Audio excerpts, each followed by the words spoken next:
Hello, folks. This old Tumbleweed coming in from downtown Gibsonton, Florida, Showtown, USA. Now, don't forget now when you guys watch this, you punch into the prescribed channel and then hit the like button, or dislike, I guess. This is number 4. This is video 4, and I told you last one, if you've seen it, that I got put in jail down there in Sarasota for beating up my stepfather. I was 13 years old. Now, they drug me out of the swamps down there and threw me in the jail cell. And in the meantime, excuse me, my mother and my stepfather, they, in a period of about a month after I got put in jail, they up and skipped town. They left. They left the property out there, everything. So here I am in Florida by myself, no guardian, in the county jail, city jail. I guess it was city jail in Sarasota. And they threw me into a cell with 3 other men, and I'm 13 years old. Now, you think I caught hell? Yes, sir, buddy. But I tell you what, I was tough. I was tougher than a junkyard dog. So anyway, I did have one friend, and he was a preacher. He lived out there in Vamo, and he commercial fished. He had a commercial fishing boat that he went out. The little town that we lived in was called Vamo, and it was all fishermen. They all caught mullet and redfish. And he told me, he says, "Now look, boy," he said, "if you can I'll get you out of here, and you come out there and you can help me. I'll put you in school." I had nobody else. There was nobody else there. No, everybody else was gone. So after about maybe 3 months being up in this jail, well, I tried to see the judge. I kept asking the jailer, "Let me see the judge." Well, blah, blah, blah, blah. Finally, one day, about 3 months went by, and here the judge said, "Come on up and see me." So, man, jailer come got me. I'm weak. I'm skinny. I'm really scared. So I went down to the office. I walked into his office, and he was sitting there, and he wouldn't even look up. He said, "What do you want, Stratton?" I said, "Well, sir, I have no family, but I have a friend that said if you let me out and let me go get out, and he'd take care of me, and he would put me back in school, and he would give me a part-time job." And he looked up at me and he said, "Boy," he said, "what you did is wrong." He says, "I'm sending you to Marianna." Now, Marianna was a reform school that was about a good day's ride north. I had never heard of Marianna. But anyway, I started bawling. I just stood there because I had nobody in the world. I just sat there and I started crying. And I turned around and I walked out in the hall.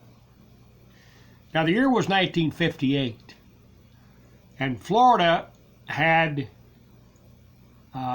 different water fountains for white and water fountains for black. And they had their own black schools. We had our own white schools. And that's the way they wanted it. That's what they wanted. But anyway, I turned around, and there on the wall was a water fountain. And it said, "Colored only." And down the way, about maybe 20 foot or so, was a white water cooler. And this was actually a cooler. The water was cool. You could see it. It was a cooler. But the colored cooler was hot. Water was hot. Now, I'd been up in this jail for 3 months in this cell. with three other grown men. Wasn't a very big cell neither. And I was, like I said, I was hungry, tired, upset. And I said, "Can I get a drink, go down and get me a drink of water?" He looked at me and he said, "Go ahead and drink out of the," I won't say the word today, but he said, "drink out of the N fountain." And I said, "Man, let me go down there and get me a cool drink of water from the white fountain down there." He said, "Okay." He said, "You go ahead." He said, "Don't you run." Now there was a great big archway right there heading out into the street. Great big, it ain't too big today. I've been there several times, but there was several steps. So I walked down there, and I'm drinking this cold water, and I'm drinking. And I just kept thinking, boy, this is my chance. Boy, all of a sudden, I just jumped up and I bolted. I hopped down them steps. I didn't hit a step. I jumped all the way to the street. I looked up there behind me, and the truant officer, which I had talked to once, he come out of his balcony. The guard pulled out his pistol and said, "Shoot!" Or I mean, the truant officer said, "Shoot him! Shoot him! Shoot him!" But the guard couldn't shoot me. He just couldn't shoot me. He didn't want to shoot a kid in the back. But that truant officer up there kept hollering, "Shoot him! Shoot him! Shoot him!" I was 13 years old. Really, really rough, really rough. So I ran about 2 blocks, maybe 3. And I run down and hid under some palmetto bushes. Maybe 5 minutes there they were. They drugged me out. They grabbed me, 4 or 5 cops drugged me out of there, threw me in the back and beat me with a belly club and hit me on the leg and hit me on the back, and drugged me out. Drugged me out there and drugged me down to the steps at the back and threw me in the drunk tank. Slammed the door. Now the drunk tank is just a room with a hole in the bottom of it. Pitch black. Just threw me in there. Well, I guess 24 hours went by. Hell, I don't know. Maybe 2 days went by. I heard the bars open up. Here this guy come in here. This man stood in there. He says, "Boy," he said, "you know, I seen you run yesterday." He said, "I told that jailer to shoot you, but he wouldn't. He just wouldn't do it. But boy, I would. If I'd have had a gun, I'd have shot you." So anyway, so they drugged me back out, made me stand up, took me back up and threw me in the cell, locked the door. Another month went by. 2:30, 3:30 in the morning. That door is open. "Stratton, get up, get dressed." Took me out there and they said, "We're gonna have a long trip today. You're going to Mariana." So I thought, well, you know, that's good to get the heck out of here. You know, I'm gonna go. So I got. There was 2 of them in the old car, and there was no interstates back then, just a 301 North or 41 Tammany Trail, I don't know what it was. And we got out and got in the car. One of the old cops, he wasn't in uniform, he was both in plain clothes, took out his pistol, and he spun the cylinder. He said, "I hear you're a runner." He said, "Boy, it's a hot day. We don't want to drive all the way to Mariana, so I hope you run." He spun the gun like that at me. Now, you know, I was 13 years old. You know, that was terrible.